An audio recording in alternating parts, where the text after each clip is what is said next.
Intoxication is the nature of the moon.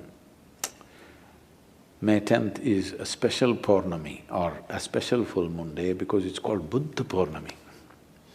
This is the day Gautama the Buddha got enlightened. You know this? This year it's on 10th of May. This full moon day is the day Gautama the Buddha got enlightened. There are many aspects to his life.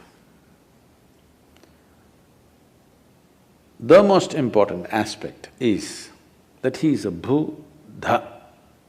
That's not his name. His name is Gautama Siddhartha, but he is a Buddha. Buddha means he transcended his intellect.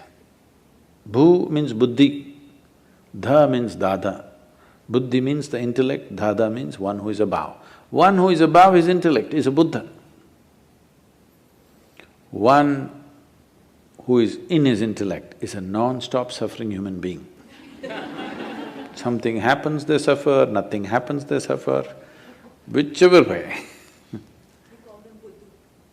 That is, if you're below the mind, we call them Buddhu. You're missing the point. If you're above the mind, you're a Buddha. If you're below the mind, you're a Buddhu. If you're in the mind, you're non-stop suffering. So how did he become this? He tried many things in his life. He was a prince of a small princely state. Because some yogi predicted that this will either become a great emperor or become a great sage. When he made this prediction, the father got little excited. He did not want him to become a great sage, he wanted to become a great emperor. So he decided he will not expose him to… because he thought by being exposed to some suffering or misery, he may turn into a sage. So he kept him in utter pleasure, the best of food, best of clothes, best of pleasures, everything. When he was 19 years of age, he got him married to a very pretty young woman, kept him in a palace secluded from the rest of the society where he lives in pleasure, never exposed to any kind of suffering. One day he thought he will just take a drive through the town. He asked his charioteer to take him across. So he was going, and then he saw a man who was old, was going like this. So he had never seen an old man in his life. His father had protected him from all this. He said, what happened to him? So the charioteer, oh, he's just an old man. How does it happen? He asked. He said, everybody gets old someday. He looked at himself, he was a nice youth. What, me also? He said, yes, everybody gets old. They live long enough, they get old. This was a realization for him, I will become like this. Then he saw a man lying on the street who was ill with something, not able to get up, in great suffering. He said, stop, what is this guy? What's he doing? He said, oh, he's sick, unfortunately. What does that mean? He said, my body, sometimes it gets sick. It can happen to anybody, it can happen to just anybody. Me, a prince, it can happen to me, it can happen to anybody. Then he said, oh, I can become like this. Then they were going further, he was completely disturbed by this. Then he saw a funeral. They were carrying a dead body of a man. What happened to that guy? Oh, he just died, that's all. What does that mean? That happens to everybody without exception. Then he said, what am I doing? Just eating, pleasures, nonsense, what am I doing with myself? And he struggled, he went into turmoil within himself. this suddenly being a prince and these pleasures and all this palace suddenly broke apart for him, and he started looking, what is the point of all this? This is going to get old, this may get sick, for sure this will be dead. What am I investing my entire life in this? But by then he had an infant boy. He looked at his wife and his child, this loving wife and this lovely little baby. He could not leave. He struggled and struggled and struggled. By then, a little over 1.25 years passed. When the boy was 1.5 years of age, he could not hold it anymore. In the middle of the night, like a thief, without telling anybody, he slipped out of the palace and left for good. He went in search, I want to know the truth about this life. He went from school to school. These are times when different schools were established in India. At one point, there were over 1,800 schools. I'm saying not just institutions, 1,800 different ways of doing things, 1,800 different varieties of yoga. Not the kind that you're seeing in California, somebody doing like this, somebody doing like this, really intricate expressions. It is like how the medical science is becoming today. 25 years ago, you wanted a medical checkup, all you needed was your family doctor. Today, for every part of your body, there is a doctor. A few years ago, I had a knee injury. I was playing soccer and I broke something in the knee. And I was all packed up and I was speaking. That's how I got into golf, because of this knee injury. Somebody told me, gifted me a golf kit and said, Sadhguru, you're too old for any other game, you just play golf. So I was sitting there in Atlanta and talking, speaking at a place. Then I was in pain, I couldn't even move. So when this is over, when I was speaking, one person raised his hand, I thought he wants a question. But then he said, Sadhguru, I would like to examine your knee after this is over, I'm a knee doctor. I said, come on, you're an orthopedic. So, no, I'm a knee doctor. Then I said, right or left? Which one are you? So specialization is going. A time will come, probably in 50 years' time, if you want a medical checkup, you need 100 doctors to check you. By the time you get these 100 appointments, maybe you need an undertaker. Then it'll become ridiculous. Okay, you went to 3 doctors, all right.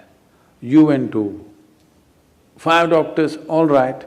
If it becomes 50, 100 doctors for a medical checkup, it's become ridiculous, isn't it? This happened to yogic system. People started specializing and specializing in variety of small things.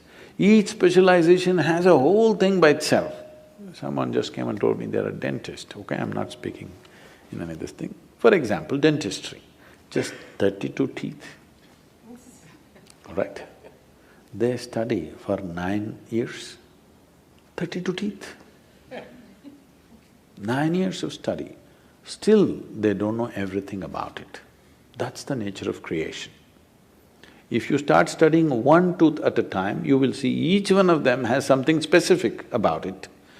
Somebody can spend a lifetime of study just learning about one tooth. Just see if you had 32 dentists to look into your mouth. Disaster you are, isn't it? So as specialization happens, when it crosses a certain point, it'll become ridiculous. This happened to yoga. It crossed that point where 1,800 schools, different specializations of yoga happened. So that is when Patanjali came and kind of assimilated everything into Yoga Sutras to minimize this expanse that was growing endlessly. So when Gautama came, it was post-Patanjali, but Still there were many things. So he went from school to school. He pursued 8 different forms of samadhi.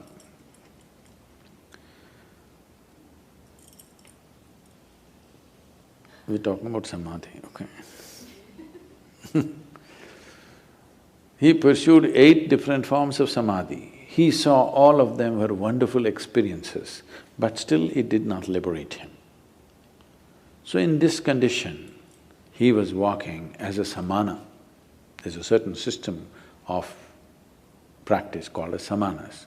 Their fundamental practice is this: they will never ask for food. You should not go in pursuit of food because they want to beat the fundamental instinct of survival. No matter what, you're always going in pursuit of food, please understand this. You may complicate it in so many ways, but fundamentally, you're talking so much about economy means you're just thinking about survival all the time, isn't it? Survival glorified, but still it is survival. So one fundamental sadhana for them is, you never pursue your instinct of survival. You simply keep going. So samanas used to just walk, never asking for food. But the culture was sensitive. If they saw a spiritual person walking, people will cook at home and run behind him and serve him wherever he is, because they know he will not ask for food. Today if you become a samana, you will walk yourself to death. Those days, people were sensitive to his sadhana and responded. So there were thousands of samanas walking the country. So Gautama became a samana. And even if you are not asking for food, you will walk near a town. So the food will come. But Gautama took it too seriously and just walked. He became all bones. Just bones and a bag of skin, like that he became. Then he came to a place where there was a river called Niranjana. Unfortunately, that river is gone now, no more river. Just about 18 to 20 inches of water, maybe moving little rapidly. He stepped into it, halfway down into the river, he did not have the energy to cross. There was a tree branch, a dead branch, he just held on to it. He doesn't have the strength to take the next step, but he's not the kind of man to let go. He held on, we don't know for how long, people say for a very long time. Maybe it was 2 minutes. When you're feeling so weak, those 2 minutes might have looked like many years. Then as he hung on, he just realized, what is it that I'm striving for? What is it I'm wandering the entire country, growing from school to school, learning this, learning that, what is it that I'm looking for? Then he realized, there's really nothing. This life is on. All I have to do is just take away the barriers which are not allowing me to experience this. When he realized that everything is within him, there's nowhere to search, suddenly he had the energy to take the next step and the next step. He crossed the river, came and sat down under that now very famous Bodhi tree, which has become more famous than the Buddha himself. A part of the tree, a remnant or a progeny of the tree still exists in Bodh Gaya. And he sat under the tree. It was this full moon night which is coming now, on 10th of May. He sat there and he sat there with this determination. Either I must see the ultimate nature of my existence now, or I will sit here and die. I will not open my eyes till I know this. Once he made that resolve, because the only problem is there is no resolve. Every 2 minutes, your intentions are changing. If you are totally on, to know what is within you, how long should it take? It should happen in a moment, isn't it? because there's no distance to travel. Time is a quantity which is necessary only when there is a distance to travel, isn't it? If there is no distance to travel, if I ask you, how long does it take for you to sit here? You're already sitting. It's already there. It doesn't take any time. So you are already alive and on. It doesn't take any time for realization because you don't have to do anything particular. When he saw this, he was fully enlightened and the moon was shining. And he had not eaten for many months on end properly. Years, actually 4 years he was a samana.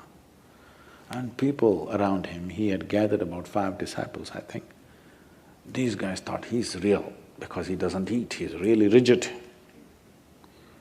And they saw he's in some state, exuberant state, and they could see the light on his face. Then they were waiting for him to open his eyes and give the teaching. He opened his eyes, looked at them, smiled and said, "Cook something, let's eat." They were totally disappointed, they thought he's lost it. They walked with him for 4 to 8 years when he had nothing but torture. When he got enlightened, they left him because they wanted to hear something severe. He said, "Cook something, let's eat. We've been wasting our time."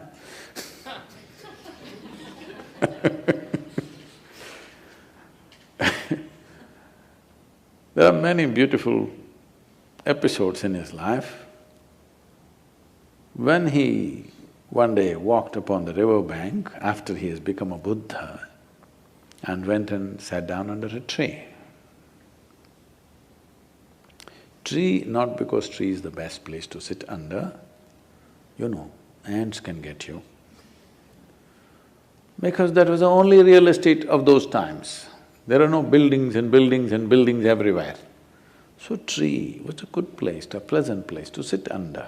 Rather than sitting in harsh sun, you sit under a tree. An astrologer who was of great proficiency in his trade saw the footprint on the riverbank. He had come to… In India, people of any… this thing means… bath means always river. Those rivers are going away, I will tell you later. Bath means always river. So he came for a bath, the river, then he saw the footprint. There is a whole science, or rather observations, through which by looking at the way one's feet is, somebody predicts exactly what he will do. So he saw the footprint and then he saw that this is the footprint of an emperor, somebody who should rule the world. Then he wondered, why would such a person be in this remote place near a jungle? Then he followed the footprint, thinking he will meet an emperor. Then he saw this monk, Gautama, sitting under a tree. Then he looked at this, he thought either my astrology has gone all wrong, or I'm being fooled, or I'm in some kind of a hallucination. What's happening here? Then he went to Gautama and asked, "Who are you?" Gautama was in this kind of Jasjeet kind of state. He said, "I'm nobody. I am just a nobody. But you have the feet of an emperor. You should conquer the world." Gautama said, "That I will, but not by conquest." See, there are two ways you can have the world, either by conquest or by inclusion. Yes?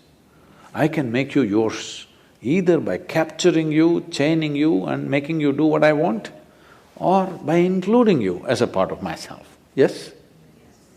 Both ways, something or somebody becomes yours, isn't it? But if you go by conquest, it will be a pain in your neck, always. If you include, this will become a great enhancement of life. He said, "I am the emperor of the world." But then he said, "You're a monk, you..."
own nothing.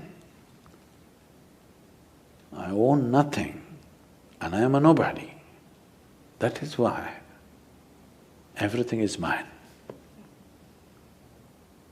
Even mathematicians are trying to teach you the zero and the infinite are one and the same. So you becoming a no thing does not mean you're no use. You are a no thing means you have become all-inclusive, isn't it? You are something means you can only be that. You are a no thing, you can be any way you want. This is how this life is made. If your ability to respond is not curtailed, you can be anything you wish at any given moment, isn't it?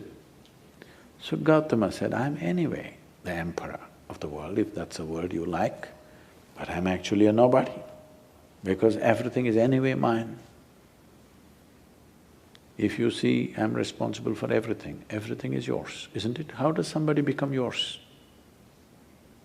Because you own them or you take responsibility for them? Because you take responsibility for them, they become yours, not otherwise, isn't it? If you own them forcefully, they will never be yours. Yes or no? Yes. If you forcefully own somebody, will they ever be yours? They'll never ever be yours. So this astrologer sat down. He said, you are a monk, you have nothing, on top of it you say you're Jasjit, I'm sorry. On top of it you say, I am a nobody and everything is yours. What is this? Gautama said, you come, I have a way for you.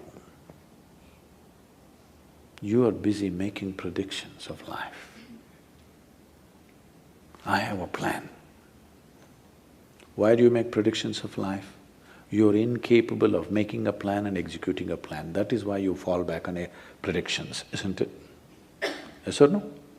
If you are capable of making a plan and executing the plan, would you fall back on predictions? No.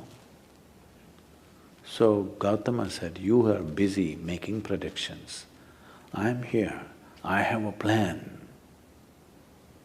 Come, become a part of my plan. We'll make something else happen. You must become a part of this plan. We can make something wonderful happen. This same world can be turned into paradise if all of us go by a paradise plan, isn't it? Yes or no? Yes. The question is only, do that, because between a possibility and a reality there is a distance. Or do we have the courage and the commitment to walk the distance? That's all it is. Yes?